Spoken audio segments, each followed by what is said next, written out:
ये कांग्रेस के महागठबंधन में जितने भी पार्टी इनसे जुड़ी हुई है, ये समझ में नहीं आता कि पार्टी जो है वो इनको प्रधानमंत्री के लिए एक हुए हैं या फिर सब पार्टी जो है अपने अपने फायदे के लिए।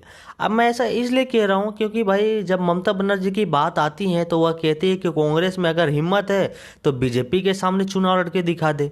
और जब बात आती है दिल्ली के केजरीवाल की तो वो कहते हैं कि कांग्रेस से हमारा कोई लेना देना ही नहीं है। और जब लास्ट में बात आती है एआईएम की, असदुद्दीन ओवैसी की, तो वह कहते हैं कि मैं सोच रहा था राहुल गांधी पढ़े लिखे हैं लेकिन वह बिल्कुल जो है वो थम्स अप है। क्योंकि असम में चुनाव लड़ने के दावे करते हैं कांग्रेस की एआईएम जो चुनाव लड़ी है असम में, उनको फंडिंग जो है वो बीजेपी की है। अब असदुद्दीन ओवैसी साहब का कहना है कि भाई साहब राहुल गांधी को जो तोते की तरह लिख के दिया जाता है ना वह पढ़ ही लेते हैं, उनको समझ में नहीं आता, अपना दिमाग एक जरा भी नहीं लगाते हैं। अब आप बताइए कि जो पार्टी इनको समर्थन करके इनको प्रधानमंत्री बनाना चाह रहे थे वह अपने अपने फायदे के लिए अपने रास्ते निकल रहे हैं।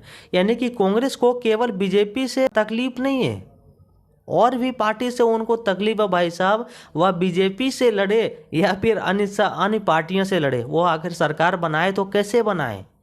क्योंकि ना पीएम के लिए उनको समर्थन दे रहे हैं लोग, ना ही गठबंधन करके उनको कहीं एमएलए सीएम के लिए कुछ भी नहीं दे रहे समर्थन उनको। सब अपने अलग अलग ही रास्ते निकल जा रहे हैं और ऊपर से उनको धमका भी रहे हैं। ये कौन सी बात हो गई भला।